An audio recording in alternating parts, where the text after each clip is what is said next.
Sorry কাফের না, শয়তানের বিরুদ্ধে জিহাদ কিভাবে? দুইটা। একটা কি, শয়তান মানুষের অন্তরের ভিতরে তার কাজই হলো সন্দেহ তৈরি করা। এই সন্দেহ আপনাকে অন্তরে আসবে, বারবার আসবে, আসলে কি আল্লাহ আছেন নাকি, আসলে কি ফেরেশতা আছে নাকি, আসলে কবর আযাব আছে নাকি, এগুলো তাড়া দিতে হবে। এগুলো তাড়া দিবেন কিভাবে? তাড়াবেন যত বেশি কোরআন হাদিস পড়বেন তত বেশি অন্তর শক্তিশালী হবে, ইমান শক্তিশালী হবে। ইমান কম হইলে আপনাকে যে কোনো সময় কি বানাই ফেলবে? ওই আব্দুল্লাহ মাসুদ বানাই ফেলবে। হ্যাঁ, ওই যে একজন নাস্তিক হয়ে গেছে, ইমান কম হইলে আপনাকে অমুক তমুক বানাই ফেলবে। ইমান যদি শক্তিশালী হয় শয়তান কাছে আসতে পারে না, শয়তান পালিয়ে বেড়ায়।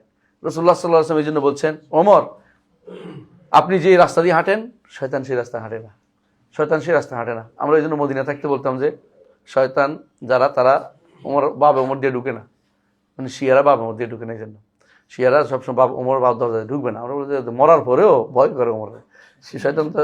শয়তান তো এগুলি শয়তান একজন ঢুকে না এখান দিয়ে।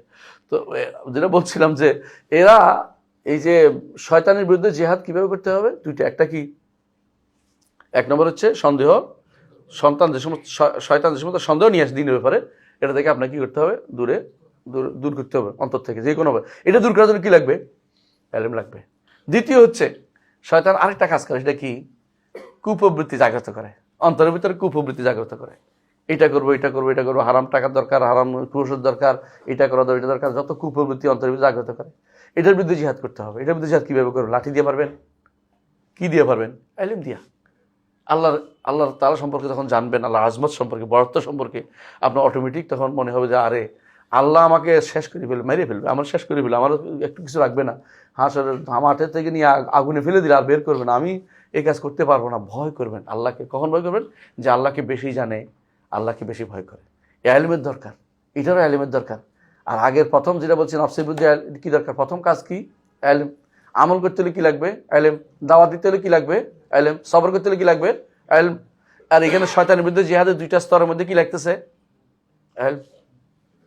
প্রথম স্তরটা কি? সন্দেহ। এটার জন্য কি লাগবে? ইলম লাগবে, নইলে আপনি সন্দেহ দূর করতে পারবেন না। আর দ্বিতীয়টা কি? ওয়াসওয়াসা দূর করতে কি লাগবে? কুপ্রবৃত্তি, ইলম লাগবে। তাহলে আপনি ইলম ছাড়া এই দুইটা স্তরে বাদ।